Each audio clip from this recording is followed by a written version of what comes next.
네, 공개적으로 중수청을 비판해온 윤석열 검찰총장이 전격 사퇴를 했죠. 차기 유력 대권 주자로 거론됐던 만큼 앞으로의 거취에도 관심이 모아지고 있습니다. 한편 국민의힘 보궐선거 최종 후보가 확정되면서 단일화를 위한 여야 대진표도 완성됐는데요.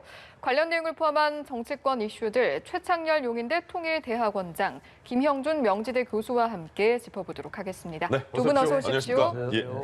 예. 윤석열 검찰총장이 전격 사퇴란 말이 맞는 것 같습니다. 이유를 분명하게 됐습니다. 이유를 헌법 정신과 법치 시스템이 완전히 파괴되고 있다. 정의와 상식이 무너지는 것을 더는 두고 볼 수 없었다. 더 이상 검찰이 파괴되고 반부패 시스템이 붕괴되는 것을 지켜만 볼 수는 없다. 이렇게 말하면서 사퇴를 했어요. 어떻게 보셨습니까? 상당히 충격적인 일이죠, 사실. 그리고 여러 이제 원인이 있었고 그동안 지지난해부터 조국 일가에 대한 수사 때부터 이제 정부와 이제 이 관계가 멀어지기 시작했던 게 사실이었고, 네. 추미애 장관 이제 부임한 이후에 이제 인사 문제도 있었고 수사 지휘권 행사 그리고 직무 배제 징계 여러 가지 절차가 있었어요. 예. 그럼에도 불구하고 어쨌든 결과적으로는 검찰의 정치적 중립이라는 면에서 상당한 타격이 생겼다라고 봐야 되는데, 네. 그 뭐 결과적인 얘기인 것이고, 전 뭐 이 중수청 얘기 나올 때, 중대범죄수사청 나올 때 사퇴할 수밖에 없지 않을까. 그냥 계속 이제 올해 이제 문재인 대통령 기자회견 때, 신년 기자회견 때 윤석열 검찰총장은 문재인 정부의 검찰총장이다라고 하면서 이제 사실상 봉합이 됐던 거였거든요. 네. 그리고 박범계 장관 들어서면서 이제 협조 관계라는 얘기가 나왔었고, 이제 법무부와 검찰의 이 갈등 관계를 일단 완화시켜야 되겠다라는 그런 메시지가 있었던 것인데, 사실 중대범죄수사청은 조금 좀 너무 성급하게 추진된 면이 있어요. 네. 뭐 법이 발의된 건 아닙니다만. 예. 왜냐하면 공수처, 고위공직자범죄수사처 그리고 검경수사권 조정 이런 것들이 이제 아직 세팅이 안 됐거든요. 그런데 갑자기 이제 6대 범죄는 이제 남겨둔다고 했는데 검찰이 직접 수사의 영역으로서 말이죠. 네.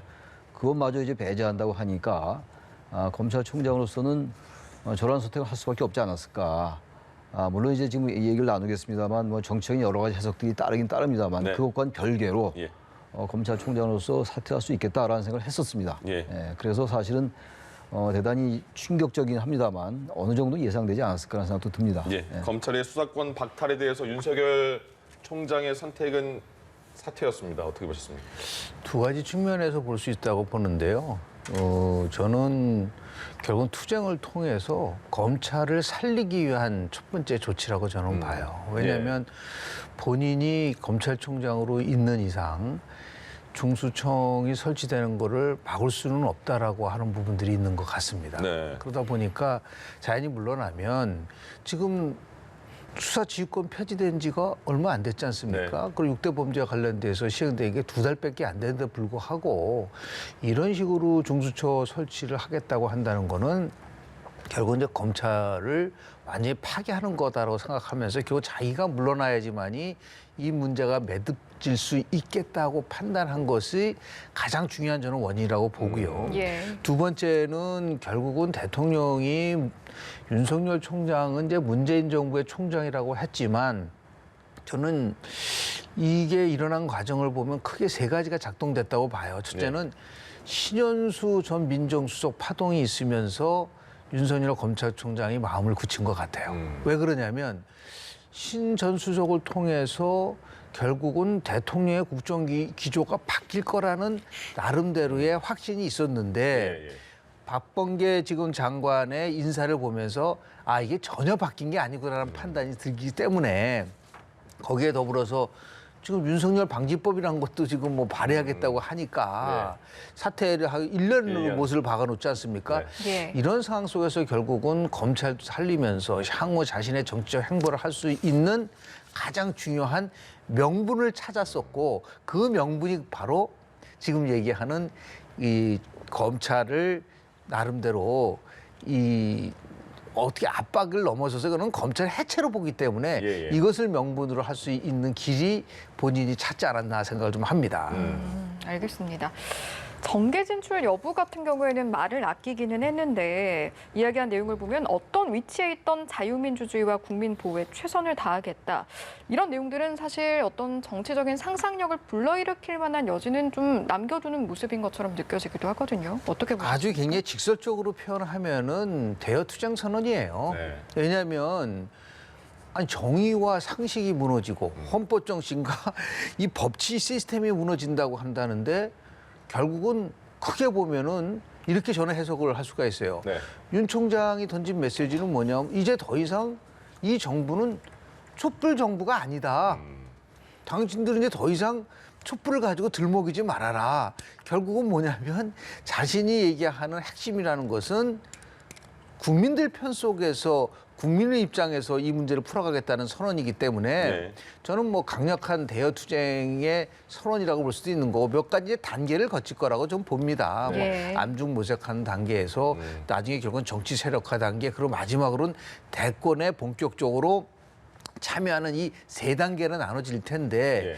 결국은 윤 총장의 사태는 좋든 싫든 간에 이제 한 달 정도 남은 4월 재보궐선거에도 분명히 영향을 줄 가능성이 높고 더 나아가서 향후 4월 재보궐선거 이후에 어쨌든 야권의 재편이 있을 수밖에 없는데 네. 야권 재편에 있어서의 중심적 역할을 할 가능성이 굉장히 높기 때문에 그런 의미에서 봤을 때 야, 대한민국 정치 정말 다이나믹하다. 좋은 의미로 다이나믹한 거고 좀 더 거칠게 표현하면은 이렇게 혼돈스러울까라고 할 정도로 하여튼 굉장히 전격적이었다라는 말씀을 좀 드리고 싶습니다. 그럼 교수님 일단 그럼 지금 말씀 속에 윤석열 전 검찰총장은 정치권으로 들어오는 거는 이제 기정사실화 되는 거네요? 그렇죠. 왜냐하면 그렇지 않고는 이렇게 충격적 요법을 통해서 예. 할 이유도 없지 않습니까? 어떻게 보면 이 기습적으로 한 네. 거예요. 근데 다만 지금 이런 면에서 봤을 때 윤 총장이 어떤 판단을 할지는 모르지만 아주 굉장히 국민들의 입장에서 보면 왜 벼랑간 자기가 직을 걸겠다고 얘기를 했지만 예. 그전에는 끝까지 임기를 채우겠다고 얘기를 했었고 네. 그리고 벼랑간 윤석열 검찰총장이 사퇴를 하는 데 있어서 예열 기간이 거의 없었다. 그렇잖아요. 네. 벼랑간 사퇴를 해버리니까. 그래서 그 검찰 안팎에서도 이 시점이 조금 이게 문제가 있는 게 아니냐라는 지적이 있는 거와 마찬가지로 예. 이거는 뭐 본인이 어떠한 숙고를 해서 했을지는 모르겠지만은 앞으로 이제 정치인 윤석열로 전환하는 과정이 예. 어떤 시점에서는 분명히 있을 것 같아요. 그러나 이제 과거 보면은 뭐 반기문 전 총장이라든지 아니면 고건 전 총리와 같이 관료 출신들이 정치권으로 전환할 때에 올 수 있는 여러 가지 나름대로 한계는 있지만 저는 거꾸로 어떻게 생각했냐면 네. 이게 94년도에 이회창 총리가 전격적으로 사퇴를 한 적이 있어요. 김영삼 대통령 절대 권력에 대해서 자기가 사퇴를 하면서 자기 존재감을 끌어올렸었던 부분이 있는데 네. 저는 그거와 상당히 일치하는 그런 행보가 아닌가라는 생각을 좀 개인적으로 좀 해봤습니다. 예. 예. 정계 진출은 시기의 문제이고 이번 발언 자체가 대여투쟁의 선언이었다라고 말씀을 해주셨어요. 네. 어떻게 바라보십니까? 언론이 조금 앞서 나가는 면이 좀 있는 것 같아요, 저는. 예. 지금 이제 윤석열 총장의 발언으로 볼 때 당연히 뭐 정치 참여를 하겠다라는 것을 해석하는 게 상식이에요. 네.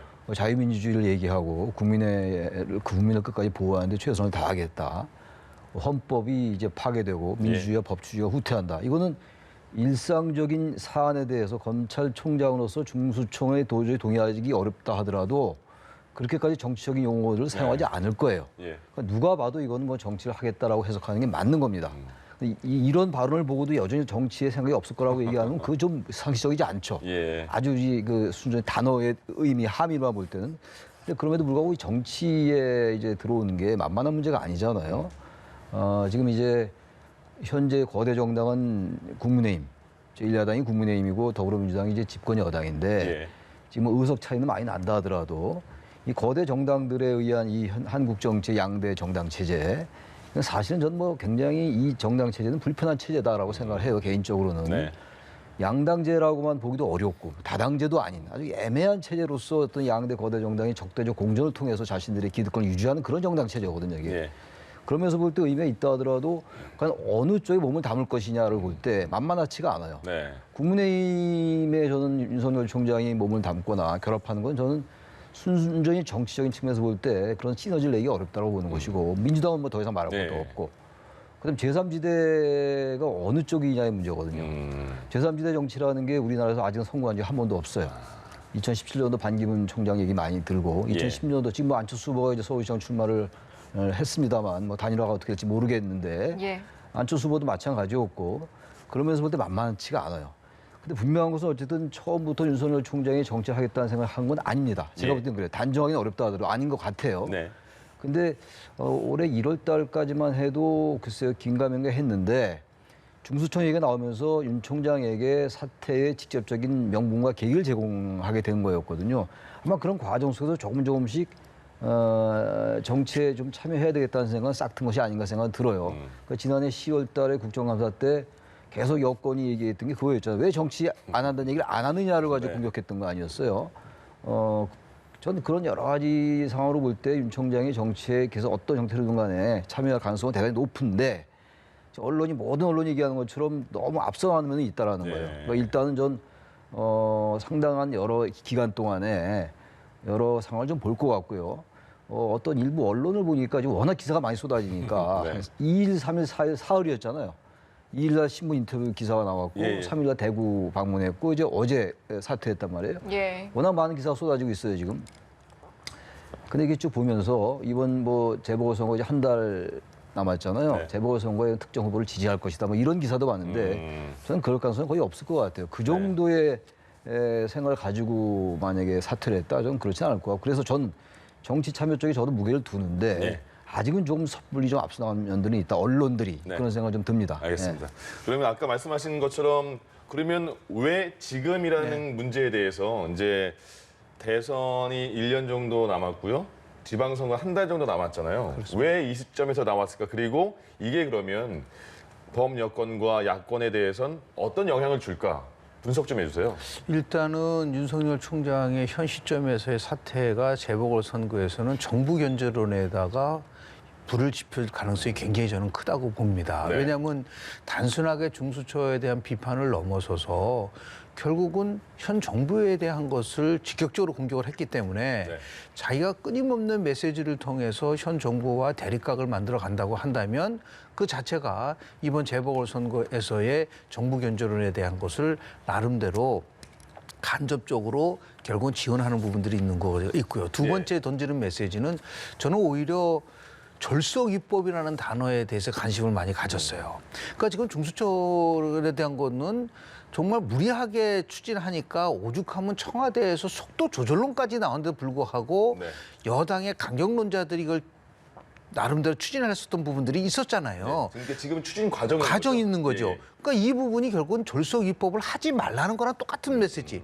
실질적으로 가덕도 신공항도 졸속입법이라고 비판을 굉장히 많이 받고 있는데 결국은 여권이 지나치게 입법 독주를 하는 것에 대해서 누군가는 막아야 되는데 현재 야당의 지도력 가지고는 막을 수가 없고 누군가 새로운 사람을 찾고 싶어하는 욕구가 국민들 사이에 있고 그것이 바로 윤석열일 것이다라고 하는 그런 메시지를 던진 나름대로의 전략적 행보라고 저는 봐요. 예. 그러면서 정치는 명분이거든요. 네. 그래서 굉장히 나름대로 워딩 하나하나에 신중을 기했던 것 같아요. 그래서 눈에 띄는 거는 뭐냐면 국민 보호에 최선을 다하겠다는 말, 그 말 속에서 상당히 많은 게 농축돼 있다. 그럼 나는 결국은 이 행보는 결국은 검찰을 위한 것도 아니고 나 위한 것도 아니고 오로지 국민의 보호를 위해서 한 것이기 때문에 예. 나의 진정성을 믿어달라는 것이 오히려 야권에 지금 유력한 대권 후보가 없는 과정 속에서 다시 윤석열에 대한 등장에 대한 욕구를 점화시킬 수 있는 그런 행보로 저는 해석이 된다. 그러면 단기적으로 한 달 남은 재보궐 선거에는 야권 쪽에 유리한 상황인 건가요? 여하튼 간에 견제론이라는 것에 대한 것이 이제 박영선 실은 후보가 부상이 되면서 예. 정부 견제론이 상당히 많이 완화됐었어요. 그러면서 뭔가 이제 여야 간에 굉장히 신중한 예. 행보를 하고 있었었는데 지금 윤석열 총장의 사태는 결국은 정부 견제론, 정권 심판론과 맥을 같이 하고 있는 부분들이 있기 때문에 예. 결국 야권으로서는 결코 싫은 것도 아니고 더 나아가서 어떤 후보 단일화 과정이 남아있기 때문에 네. 이 후보 단일화 과정 속에서 윤석열 검찰총장이 던진 메시지가 계속해서 화두로 나올 수밖에 없는 부분들 예. 이런 것이 결국은 야권에게는 그나마 지금 굉장히 밋밋한 선거였었던 것을 네. 좀 새로운 이슈를 만들어 간다는 데에서는 어느 정도 윤석열 검찰총장의 사태가 나름대로 의미가 있는 그런 것이고, 여권의 입장에서 봤을 때는 방어를 할 수밖에 없는 입장인 부분인데, 그래서 저는 이러한 그 졸속 입법에 대한 거는 빨리 철회를 하고 그 민생으로 갈 수 있는 쪽으로 돌려야 되는데, 지금 뭐 LH공사 직원의 투기 문제, 지금 또 백신 접종에 관련된 여러 가지 또 국민들의 불안감, 이런 것이 가중되는 상황 속에서 윤 총장의 사태는 굉장히 여건으로서는 악재가 계속해서 나오고 있다. 예. 이 부분을 어떻게 관리할 것이냐가 중요한 변수가 될 거라고 저는 봅니다. 알겠습니다. 단기적으로 재보궐선거의 영향은 그럼 어떻게 전망하세요? 저 여권에 이건 악재일 수밖에 없어요. 네. 뭐 단적으로 얘기할 수밖에 없는 게 윤석열 총장의 많은 그 발언 중에서 어쨌든 지금 현 정부가 입법을 지금 무리하게 추진한다는 그런 메시지거든요. 네. 물론 이제 중대본적수사청에 국한된 얘기긴 합니다만, 그러니까 지금 이제 여권은 분위기가 나쁘지가 않아요. 재난지원금 문제가 아무래도 여권에는 유리할 테니까. 네. 그래서 이제 가덕도 신공항이 또 어떻게 나타날지 모른다 하더라도 민주당이 아무래도 국민의힘보다 적극적이었단 말이에요. 가덕도 신공항 특별법에 대해서. 예. 그러면서 볼 때는 뭐 여당이 뭐 유리한 측면이 있다고 봐야 되는데, 이 사안은 지금 어쨌든 간에 윤 총장이 정권과의 지금 대립각을 강하게 세운 거란 말이죠. 네. 갈등 관계란 말이에요. 그러니까 지난번에 추윤 갈등이 좀 오래 지속되면서 문재인 대통령의 지지율에도 영향을 미쳤던 걸 우리는 학습했었잖아요. 예. 당연히 이건 더 강한 이런 이제 불협화음이 나온 것이기 때문에 일단 사퇴를 한 거란 말이에요. 당연히 이거는 중간 유권자들, 그동안 이제 검찰 개혁이라는 명분으로 지나치게 검찰을 압박한 게 아니냐라고 생각한 중간 유권자들이 있어요. 보수 진보는 제외하더라도. 네. 그 중도 유권자들이 볼 때는 그런 것들에 대한 강한 이제 소환, 그리고 어쨌든 검찰 개혁이 지나쳤구나. 물론 거기에 따라서는 또 여러 가지 비판 의견도 있어요. 윤 총장이 그동안 지나치게 행보가 뭐 정치를 의식한 게 아니냐라는 여권 성향의 어떤 그런 비판이 있을 수가 있겠으나, 네. 중도 성향의 유권자들에게는 어쨌든 검찰 개혁을 지나치게 강하게 그걸 명분으로 해가지고 많은 좀 무리를 범했다라는 게 인식될 수가 있기 때문에 아까 같은 말씀이에요. 정권 견제론 같은 것들이 아무래도 갈등화될 수가 있죠. 쟁점화될 수가 있는 것이고, 예. 한 달 정도 남은 동안 계속 여권이 이 문제를 가지고 이제 쟁점화 할 텐데 당연히 여권으로서는 불리할 수밖에 없다. 그렇게 생각합니다. 예. 네. 당장 이번 사태가 보궐선거에 미칠 영향은 무엇인가 싶어봤는데, 사실 더욱 관심이 모아지는 건 차기 대권 구도에 어떤 영향을 미칠 것인가, 이 부분이거든요. 글쎄, 그게 제가 조금은 좀 성급하다고 말씀드렸는데 그건 정말로 예단하기 어려울 것 같아요. 예. 이게 상황이 어떻게 전개될지를 참 전망하기 쉽지 않은데, 단 정치라는 건 상황에 따라서 급변하는 게 정치예요. 그러니까 정치라는 게 현실과 당위 사이에 뭔가 저점을 찾아 나가는 작업이거든요. 예. 그러니까 아까 제가 잠깐 언급한 것처럼 결과가 무엇이 됐건, 그리고 동기와 이유와 과정과 절차가 무엇이 됐든 간에 현직 검찰총장이 정부가 이렇게 강하게 각을 세우면서 사퇴했단 말이죠. 그럼 검찰의 정치적 중립에 저는 타격이 상당히 크다라고 보는데, 그렇게 해서 또 정치는 바뀌어 나가는 거예요. 네. 윤 총장 개인이 처음엔 정치 생각이 없다가 그렇게 정치 영역으로 떠밀려간 것이 아니냐. 이건 마냥 뭐 정치적인 것을 의식했던 거 아니냐고 지금 여권이 지금 집중 포화를 지금 퍼붓고 있더라고요. 어제 네. 오늘 여러 의원들도. 예. 그건 예상했던 바긴 한데, 만약 윤 총장이 이제 정치권에 들어와서 어떻게 될지 모르겠습니다만 들어올 가능성이 높다고 보는 거 아니겠어요? 여러 가지 언어로 볼 때 말이죠. 그렇다면 저는 제가 잠깐 언급했던 양대 정당이 기득권 정치거든요. 그 양대 정당도 그렇고 국회의원들이 도대체가 많은 뭐 일들도 하고 좋은 일을 많이 하는 분도 계시겠습니다만, 어떤 의원들은 또 지나치게 양쪽에 포진해가지고 강경 발언을 쏟아내면서 지지층을 결집시킨단 말이에요. 네. 제가 적대적 공정이라고 말씀드렸는데, 이러한 정당 체제가 별로 국민에게 기여하는 게 없다라는 걸 많이 생각하고 있을 거예요. 예. 그 윤석열 총장 같은 분이 나와서 이유가 무시됐든 간에 이러한 쪽에 어떠한 자극제로 촉매제로 작동된다면, 그래서 만에 하나 이 보궐선거 결과가 어떻게 될지는 모르겠는데, 이 제3지대 정치로서의 뭔가 양대 정당 체제를 타파하는 쪽으로 하는 촉매제가 된다면 큰 의미가 있다. 네. 이게 여러 가지로 봐야 돼. 당위적으로 무조건 정치적 검찰이 없고 무슨 정치 중립에 위배됐다라고 보는 건 하나의 시각인 것이고, 예. 좀 그런 비판도 가능하다고 봐요. 결과론적으로 어떻다 이런 얘기. 그럼에도 불구하고 이런 계기를 통해서 또 나와서 과거의 제3지대 정치가 아닌 그 대신 양대 정당을 배제한 정치로 가야 돼요. 어느 한쪽에 발을 닿는 순간 그거는 제가 아까 잠깐 말씀드린 것처럼 시선이 확 떨어질 것이고, 그런 다음에 뭔가 국민들이 원하는 거. 아주 극단적으로 말해가지고 하는 예인데, 국회의원 임기 2년 줄이자. 국회의원 임기 2년 줄이면 그건 헌법 개정해야 돼요. 확 끌어낼 수 그런 있는, 식으로 예. 이슈를 그냥 강하게 끌고 나가고. 예. 예. 근데 국회의원과 국무위원의 이 지금 겸임, 이게 지금 현재 정부가 국회의원과 국무위원이 전현직 포함해서 거의 50% 가까이 되는 걸로 알고 있거든요. 예. 이거는 뭐 보수 정권 때도 그랬어요. 그러니까 이런 것들 잘못됐다고 얘기해 나가고. 이렇게 된다면 이건 기득권 정당 체제를 깨기가 어렵다는 게 우리 한국 정치문법의 일반적인 공식인데 얼마든지 깰 수도 있다. 그건 네. 윤 총장 본인의 시대 정신, 역사 인식 그런 게 중요한 것이고. 오늘 보니까 황교안 대표가 뭐 정치 재개한다 이런 얘기가 그런 쪽에 같이 결합된다면은 윤 총장의 그 순수한 선의가 있었다면 그건 상당히 묻힐 수가 있다. 예. 그런 말씀 제가 객관적으로 드리는 겁니다. 알겠습니다.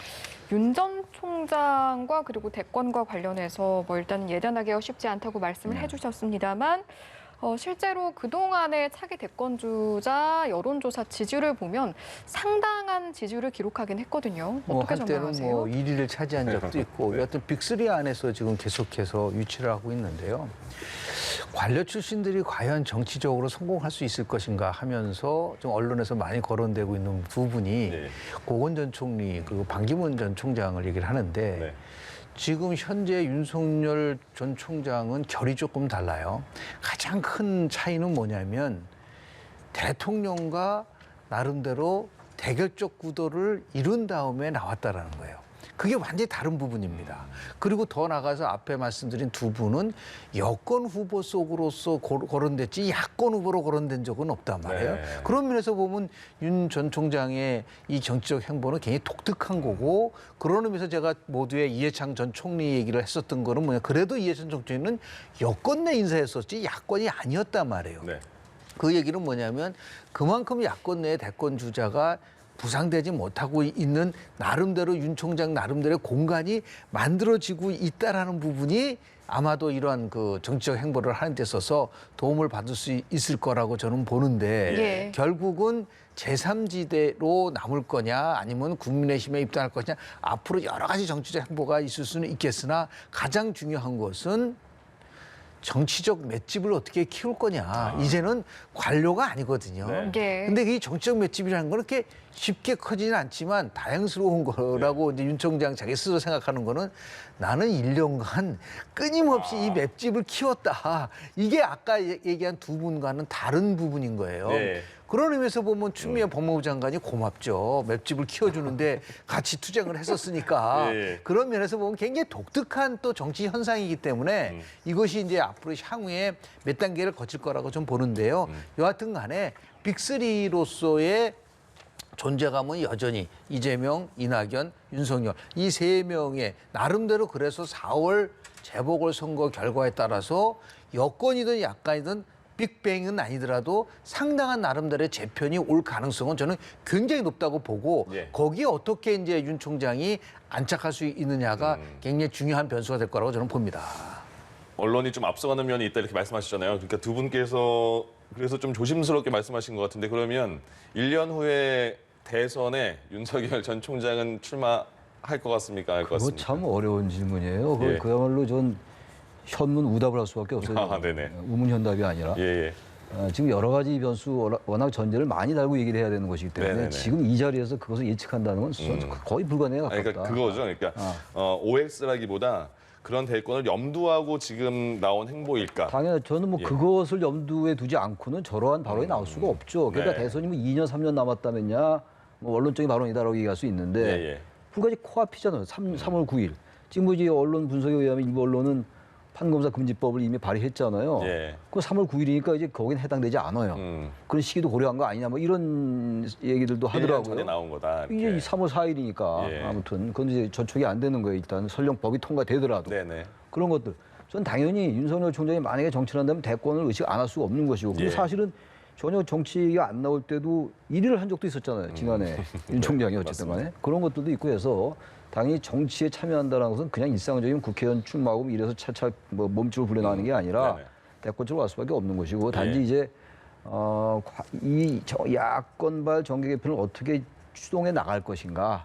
그래서 의미 있는 후보로 계속 이제 견인될 수 있는 것이냐가 관건인 것이죠. 예. 근데 그 가능성도 있고 반대로 의외로 지금 막상 이 기득권 거대 보수의 또 기득권도 국민의힘이거든요. 근데 국민의힘과 사실 국민의힘은 지금 상당히 착잡한 시선으로 바라고 있을 거예요. 예. 지금 엄호사격을 하고 있습니다만 국민의힘을 수사했던 게 윤 총장이에요. 그래서 윤 총장은 사실 어떤 면에서 볼 때 양대 이 보수 진보의 기득권 세력과는 좀 독립적인 그런 새로운 정치를 개척할 수 있는 또 그런 새로운 영역도 그러네요. 있는 거예요, 오히려. 예, 예. 너무 한쪽에 담그기가 어렵기 때문에 어렵다라고만 볼 것이 아니라 예. 새로운 지평을 열 가능성도 있는 것이고 과거 여러 가지 문법으로 볼 때 여전히 어렵다고 볼 수 있는 거예요. 지금 양쪽이 또 가능성이 다 있다고 보는데 결국 그것은 너무 정치공학을 의식하지 말고 나온 거에 대한 여러 가지 비판과 찬성이 있다 하더라도 윤 총장 스스로가 어떻게 시대를 바라보느냐가 전 관건이다. 예. 너무 정치공학 그리고 뭐 정당체제 이런 걸 너무 의식하다 보면 오히려 더 거기 휩쓸릴 수 있지 않을까라는 예. 생각도 든다는 겁니다. 그럼 이제 대선이 1년 남겨둔 상황에서는 국민의힘도 윤석열 총장의 사퇴가 마냥 달가울 수만은 없는 상황이겠네요. 저는 그렇게 보지 않습니다. 아, 그래요? 결국은 야권이란 거는 하나의 통합적으로 해서 재편될 수밖에 크게 없기 봤을 때문에 때요. 윤 총장 입장에서 봤을 때는 안철수, 오세훈 후보가 고맙죠. 왜냐하면 이분들이 이제 다시 또 대권으로 온다 그러면 국민들이 아마 화가 날 거예요. 그러니까 다시 예. 얘기해서 안철수, 오세훈 후보가 서울시장 쪽으로 가면서 야권에 있어서의 대선 지형이 실은 굉장히 단순해진 거예요. 자연스럽게 후보가 줄어든 거 아닌가요? 네네. 예를 지금 뭐 홍준표 무소속의 홍준표라든지 아니면 원희룡 지사라든지 예.